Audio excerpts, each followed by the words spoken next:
From when I had leukemia when I was in year 11, which is a blood cancer, and I sort of finished treatment around about when I was deciding what I wanted to do with my body of work. So I think sort of fell into place a bit, and I couldn't really ignore that in terms of my inspiration. The way that I kind of, got to ending up with this sort of a style of body of work was just that, it was a complete 180. I started thinking that I wanted to do sculpture, which came out of absolutely nowhere. I've got no experience in it. And not many of my teachers at school are very experienced with it either, so it was, a bit of a silly notion. But I guess with a lot of people with their body of work, they do sort of try to do really, really out there things, just go a bit nuts with their mediums. And it's probably better to try and channel that innovation into your concept, which is definitely what I ended up doing.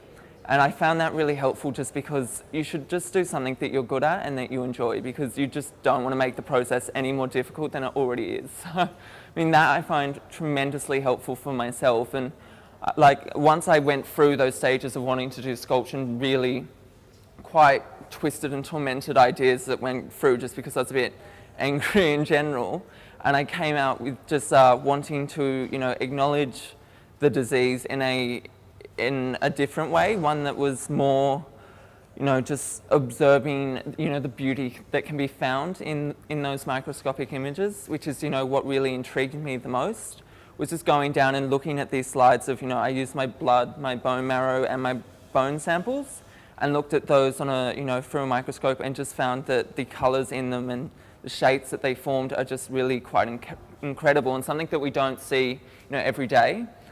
So in terms of, making my work, I started off doing, these little colour ones. So they're just, really, really small, very detailed. It was a lot of work with the rubber. So I'd layer up colours, and then using those, the rubbers that are like very sticky. You just peel back colours and you just get a very subtle effect, and just doing that over and over again to, get different depths of colours in each shape. And that's where I really started, and I sort of thought that I needed to do, a very polished body of work, something that would sit, evenly under window mounts and be very neat and tidy, and, again, another 180, because it should be completely organic, the way that you, think about exhibiting your work, and it should be something that really comes into play very early on, because, your work and the way it's exhibited is absolutely crucial. So, that's why really get started to start to think about that very early on in your processes, and it's really important. From those colour drawings that I started with, I had these images, these really big sketches, just in my art book, and I'd taken them when I was actually looking through the microscope, and just sort of was using them as a reference, and that was about it. And I thought they were kind of not too great to look at any of that, and my art teachers actually saw them and really loved them. And so that's actually why I started to do them, enlarged, and really go down that path. And once I started to do that, I began to sort of see the merit behind it and the interest that comes in through the layers of meanings that you can then bring in with something that's a bit less, formal, or a bit more, I guess, natural and organic in its form, because, it's much more, liberating, I guess, in a way, to not be constricted to ideas that you probably premeditate from, things that you think that art should be. And it's great just to try and stem away from those and just really allow yourself to be much more organic with your process, and just try to see, what happens and take on what your teacher's saying. Without that, I just wouldn't have started these. So I was really happy to do that. A lot of the writing and stuff, some of it is, scientific. Other parts of it is just colours that I was just seeing through those microscopic images, and I just wanted to document them, and I just wanted to transcend that into the images, just so that people could, gain little clues. Because with art, it's very crucial that you do give the audience something to look into and something to uncover. You want to tell a story, but not in a literal sense, which is what I was really striving for with these. What else?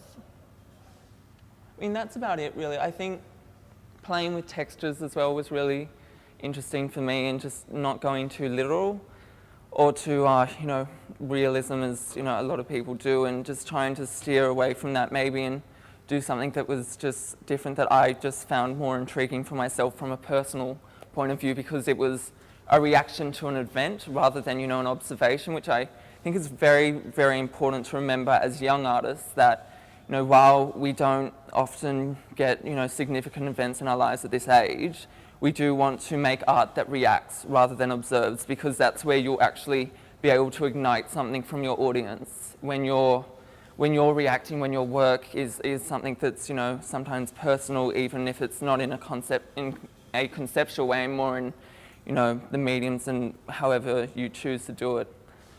That's where your audience will probably engage a bit more, especially if you're giving clues and trying to tell a story in a very subtle way. I chose a collection of works because it was easy to work on throughout the entire span of a year. I mean, you guys are going to be working on this for basically an entire year, and you need to be able to keep an interest in what you're doing. So a collection of works is a great way to go, because you can not only work on one sort of aspect of the artwork, whether it be sort of painting or drawing, but you can incorporate a whole heap of other sort of art mediums like film or, you know, and tie it all together at the end.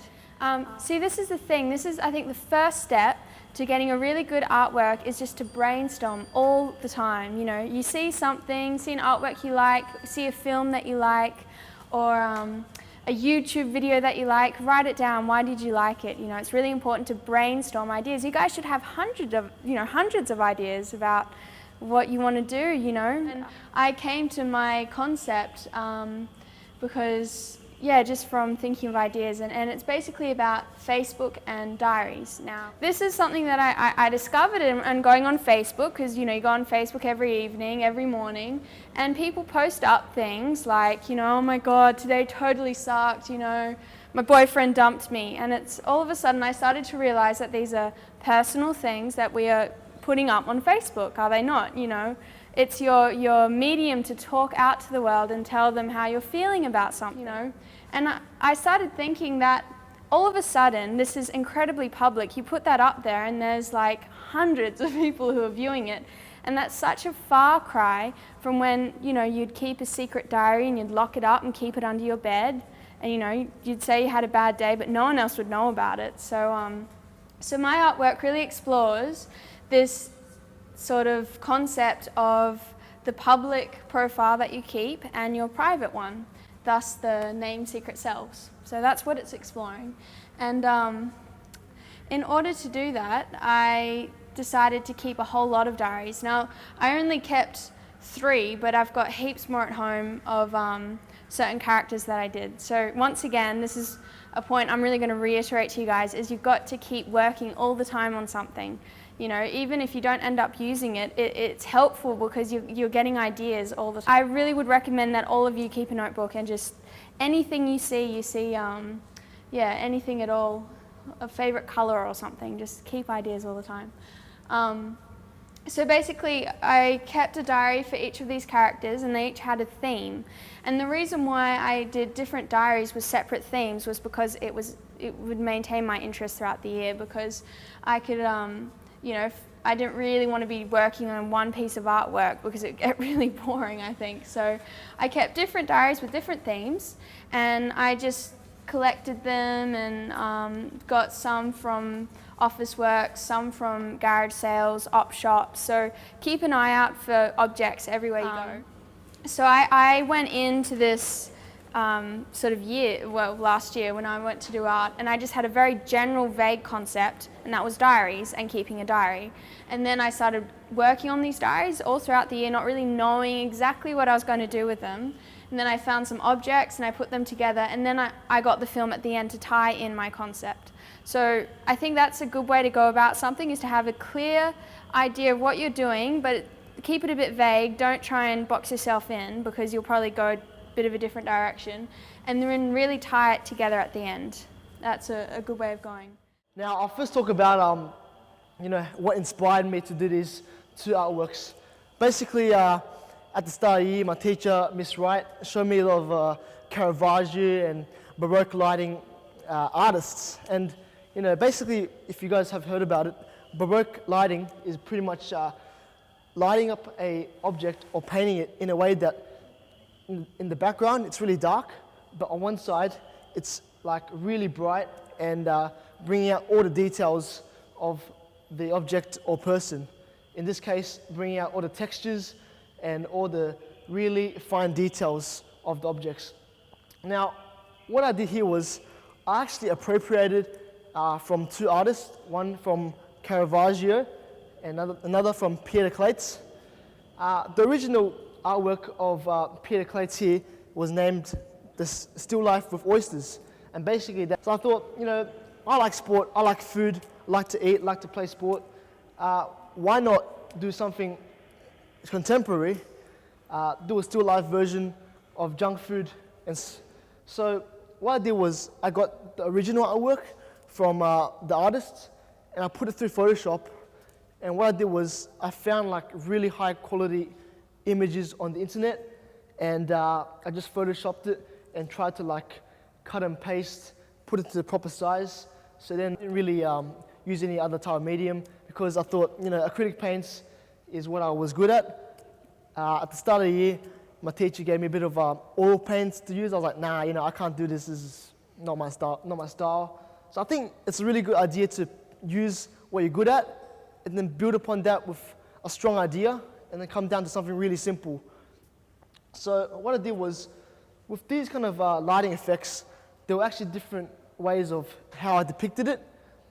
With this cup, it involved a lot of layers of blending and very subtle changes in color. And it just took, you know, lots of layers, blending until it looked really smooth. And basically, it's just, if you want to paint realistic, it's just a good idea to paint from what you see rather than what you think it is. And sometimes it's a really good idea to always step away from your work from a far distance rather than, you know, paint up close and, you know, oh, this looks bad up close. No, you should sometimes step back. And I'll move on to this one. This one's a bit more interesting because there was actually a lot of different techniques how I did the lighting effects with the drumstick, ice cream, and toffee apple. Basically, toffee apple, you know, you guys think, you know, it looks very shiny and stuff. But what I actually did was, all I did was paint the underlayer of the toffee apple and then look at the original photo, and then I looked at, you know, where the light lines were, where the light reflects, and basically I just followed that, got a really pointy brush and just used white and just painted it where the lines were shown on the picture. With the ice cream, just the same idea. You know, you look at the picture, you look at the similar colors, and paint just where the lines are, where the curves are. You know, it doesn't have to be really like, you know, fancy or anything. I mean, you just do it and then step back and see whether it looks good or not. You just sometimes you gotta be patient. You know, like you can't achieve something in a day. You gotta make something take a few hours, a few days. And with this one, you know, I know it looks a bit like, well, honey glaze or sugary glaze. I actually used a purple paint, and what I did was I used a flat brush and did dabs of purple according to the picture and how it's shown. I named it this Still Equipped After Cleits, and the original artwork was named Still Life with Oysters. So the reason why I named it Still Equipped After Cleits was I wanted to make a reference to the original artist while still incorporating a contemporary feel to my artwork. And still equipped, obviously, the equipped word, you know, it's to do with the sports equipment, and after Cleits, which means after the artist has died or passed away, it just makes a reference to the new and to the past.